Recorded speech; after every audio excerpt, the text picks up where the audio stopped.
debate on second reading. The question is that this bill be now read a second time, and I call the member for Hinckliffe. Thank you, Madam Deputy Speaker. The masses never revolt of their own accord, and they never revolt merely because they are oppressed. Indeed, so long as they are not permitted to have standards of comparison, they never even become aware that they are oppressed.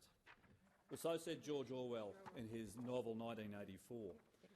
And, Madam Deputy Speaker, that was written in 1949 in post-World War II Britain about faith, information with each other to say, look.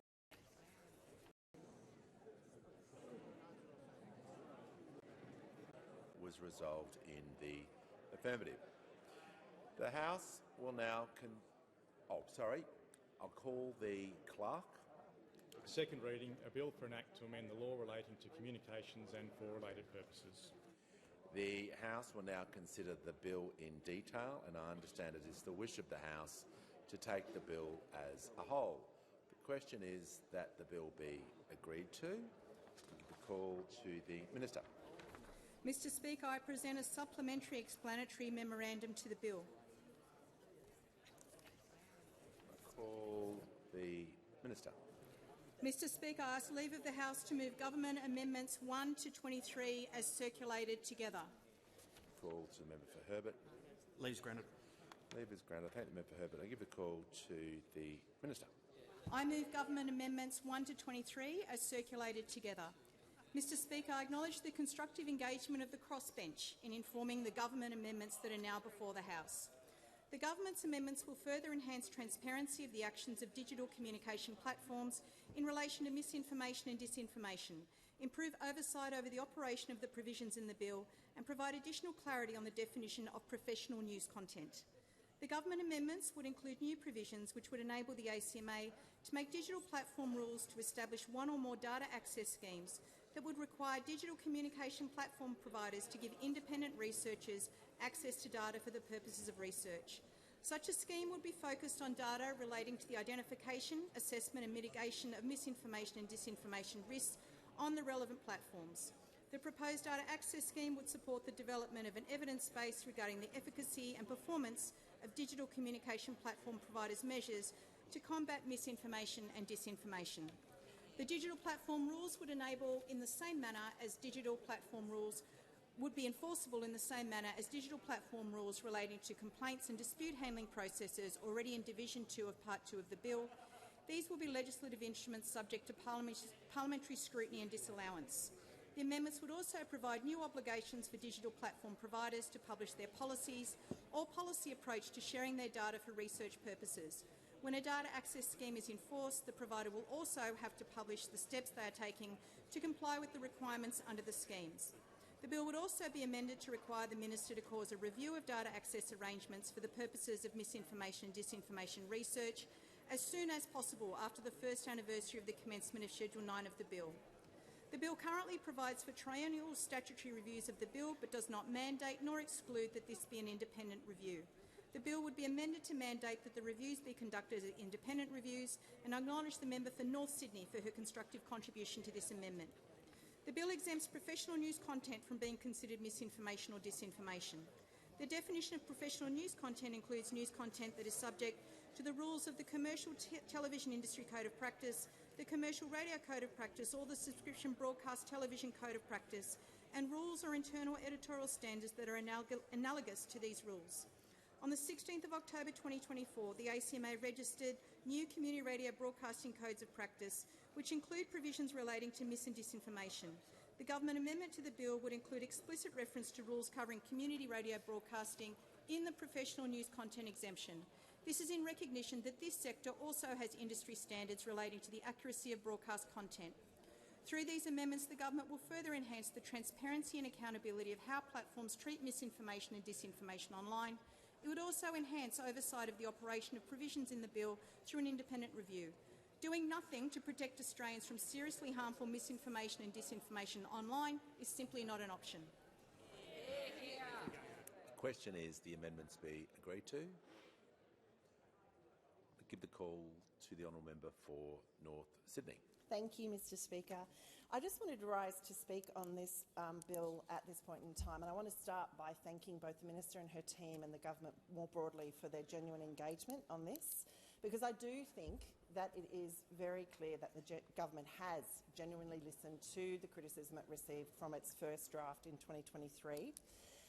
I want to reassure Australians that this piece of legislation includes a number of safeguards and improvements. It includes a comprehensive impact analysis that's been undertaken. The exemptions for government content have been removed. The enforceable misinformation codes and standards will be disallowable by this parliament. Digital platforms will continue to be responsible for the content they host and promote.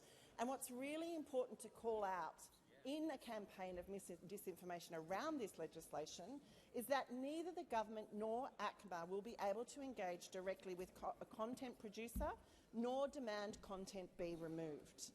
The government has amended the bill to also stipulate that the review would be undertaken by an independent third party, and I thank the Minister for her engagement on this. I want to specifically talk about the human rights implications of this piece of legislation as somebody who has fought incredibly hard for human rights protections in this country since I came to Parliament. While there have been valid concerns about potential implications to freedom of expression, I believe to the extent there is a restriction on that freedom of expression, it's justifiable and proportionate. And in fact, this legislation actually protects a number of human rights, including the right to participate in public affairs, the right to vote and be elected, the right to security of person, and the rights to protect against vilification and discrimination. The member just shall resume her seat. The manager on a point of order. Just on a point of order, the member does need to be speaking to the specific amendments before the House, so she could tailor her remarks to the specific amendments the Minister has moved. Member, I was listening carefully. The member was talking about Section 3, the digital platform rules order, providing for the criteria, and did mention ACMA in her remarks, so she is being directly relevant. But I'll just make sure that all members are reminded during consideration in detail there's not an opportunity for a second bite at the cherry or a second reading speech, but so far the member is being directly relevant. But just remember we're dealing with the amendments, not a general debate.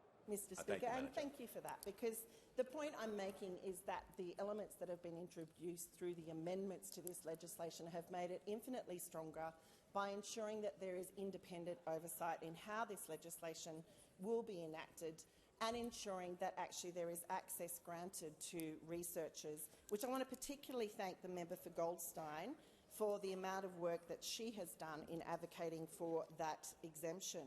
But what I will say is that as we've discussed this piece of legislation in this House, the opposition have argued consistently for the potential breach on freedom of expression, and I think that's a bit rich, given just a number of months ago, as the Parliamentary Joint Committee on Human Rights recommended we introduce a Human Rights Act, the opposition dissented vociferously on the basis that Australians' human rights were already adequately protected. The member will resume her seat. Just further to the Manager of Opposition, but the opposition isn't mentioned in the amendments. That is not able to be used in the debate about positions. It is strictly about the amendments which are before me. So members do get some latitude, but to simply bring new argument into the debate is not possible under the standing orders. Member for North Sydney in continuation. Ultimately, the challenge before this parliament right now is to assess whether the bill strikes an appropriate balance between safeguarding against misinformation whilst protecting the freedom of speech. And I do believe this bill has struck that balance. It's not perfect, but it's a start. And the risk that seriously harmful mis- and disinformation poses to this country is too great to do nothing. Thank you. The call to the question is the amendments be agreed to. And give the call to the honourable member for Goldstein. Thank you, Mr Speaker. I'll speak briefly to the government's amendments, in part because of the deep interaction that my office has had with the Minister and her staff in recent weeks, trying to resolve some pretty substantive issues of concern in the original bill. The government's amendments go in part to several of those concerns, particularly around transparency and data rights access for researchers. Having taken substantial expert advice in recent months, indeed since last year when the exposure draft of the bill was originally given to the Parliament to assess, and that attracted tens of thousands of submissions. I've been working with experts to try to get to the core of enabling researchers to look under the hood of these platforms. I understand the reservations that have been raised by many in the opposition and indeed within the Australian community around this bill, but I think that on balance, at the moment, we have zero guardrails around the behaviour of these platforms as it relates to misinformation and disinformation. And currently, misinformation and disinformation that is being somewhat managed by the platforms is being done so under the rules of Elon Musk and Mark Zuckerberg.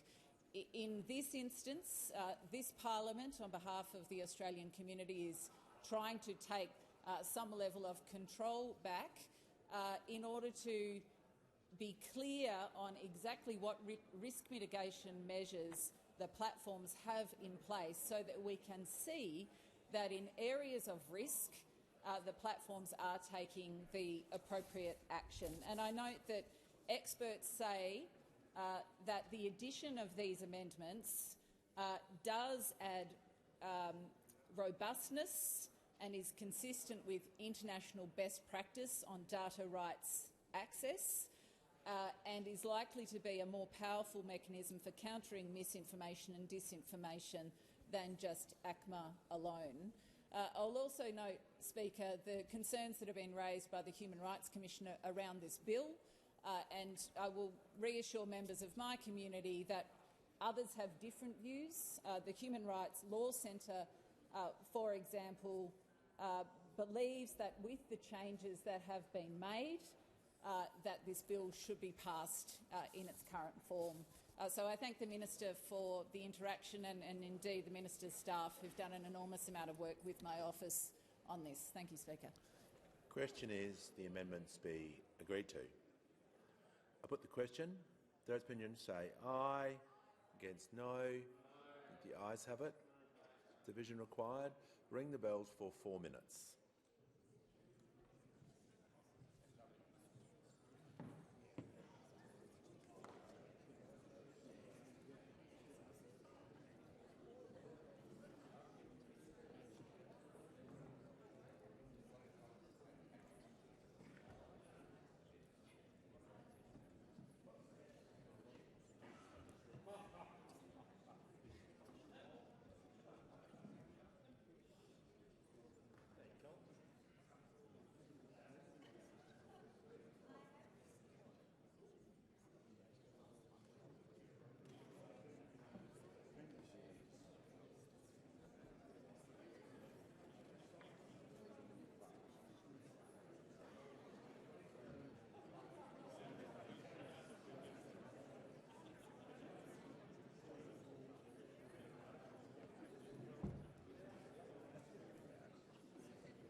Lock the doors.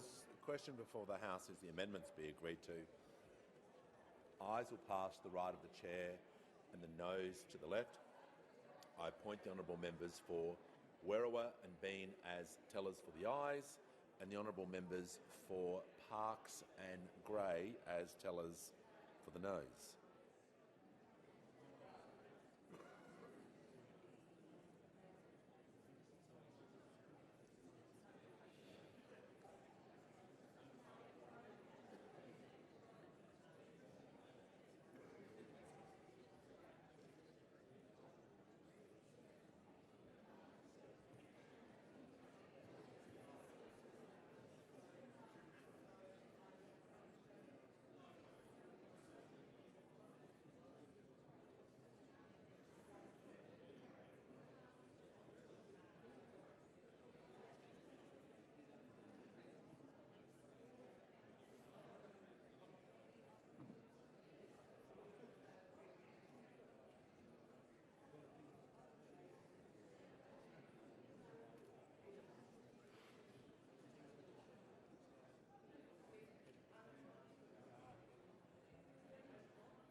The result of the division is ayes 86, noes 53. The matter was resolved in the affirmative. The question now is that this bill, as amended, be agreed to. I'll put the question. Those opinions say aye. Against no. The ayes have it. Ayes have it. Division required. Ring the bells for 1 minute.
Lock the doors.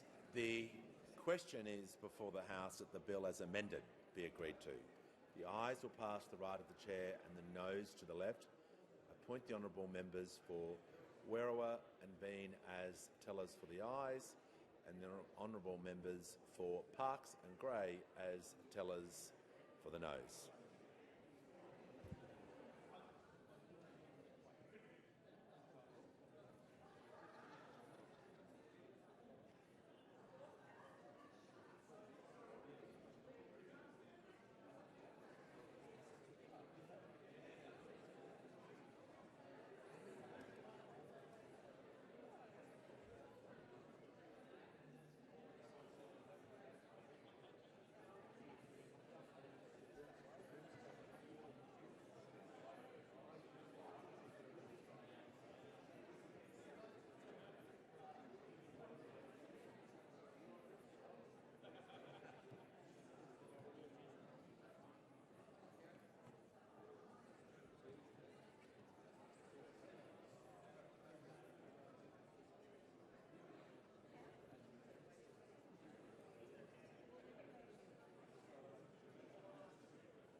Order. The result of the division is ayes 79, noes 56. The matter was resolved in the affirmative. This bill, as amended, has been agreed to. I give the call to the Minister for Communications. Mr Speaker, I ask leave of the House to move the third reading immediately. Is leave granted? Leave's granted. Give the call to the Minister. Speaker, I move that this bill be now read a third time. I'll put the question. Those opinions say aye. Against no. I think the ayes have it.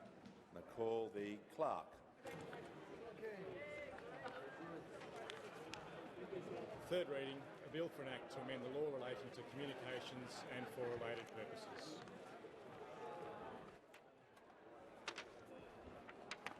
Order. If members can leave the chamber as quickly and as quietly as possible, shall move to the next order.